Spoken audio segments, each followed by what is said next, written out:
Hello, I'm Dr. James Dilley, experimental archaeologist and flint knapper.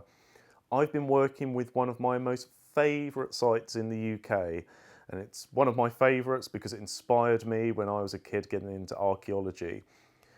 It's also special because it has some extremely rare archaeology for Britain from the Ice Age. It is, of course, Creswell Crags on the Derbyshire-Nottinghamshire border, and the border runs right through the limestone gorge, which is full of some amazing caves where this archaeology has come from, even with some rock art on the walls and some amazing witch marks as well. How have I been working with them? Through this difficult time that many hospitality venues have faced, with no footfall at all, it's been a real struggle to keep going and keep protecting really valuable sites like the Crags.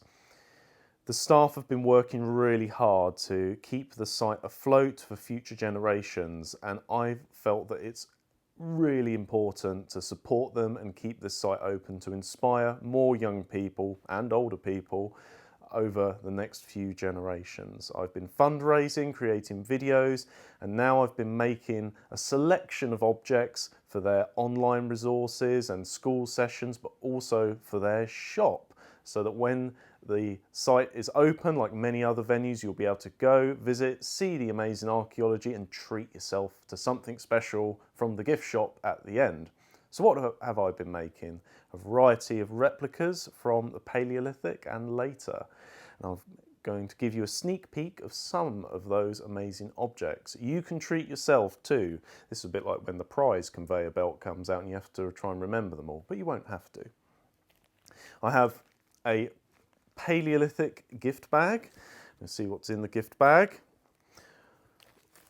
Very appropriate for anyone learning about prehistory in school. These bagged tools with an information card that comes with them. Prehistoric scraper. What else have we got in here? Prehistoric blade.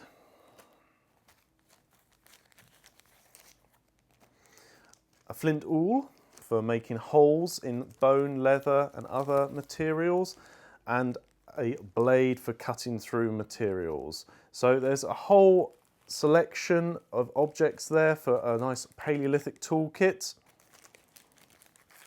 at pocket money prices.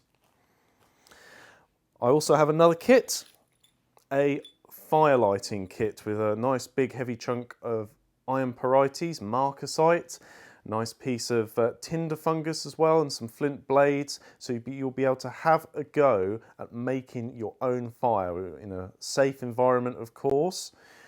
All you have to do is strike the face of it to get sparks to drop onto the fungus and start a fire in exactly the same way as people did in prehistory. And conveniently, I've made a video about this process on the Ancient Crafty YouTube channel. Go and check it out if you haven't already, or if you buy the kit and want to learn how to use it. As well as the fire lighting kits and flint objects, I've been making some antler objects like this fantastic harpoon of a upper Paleolithic design for hunting fish, but a fantastic display or handling object, very tactile. And of course, for something Paleolithic, I'd have to make a few hand axes as well, like this rather nice pointed example with nice heavy butts to it for easy grip for butchering your Sunday roast, but a fantastic display object as well, and like all of them, very tactile.